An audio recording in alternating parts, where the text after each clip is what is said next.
Hi everybody and welcome. Today I have OPPO Enco X3i headphones and today I'm going to show you how to fix that only one earbud is not working.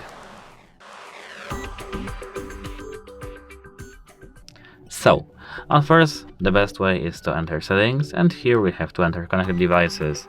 If you are on iPhone, you have to enter Bluetooth in the settings. Here, scroll all the way down in your Android phone and tap Content Preferences. Here Bluetooth. Now turn off Bluetooth. In your iPhone do it too.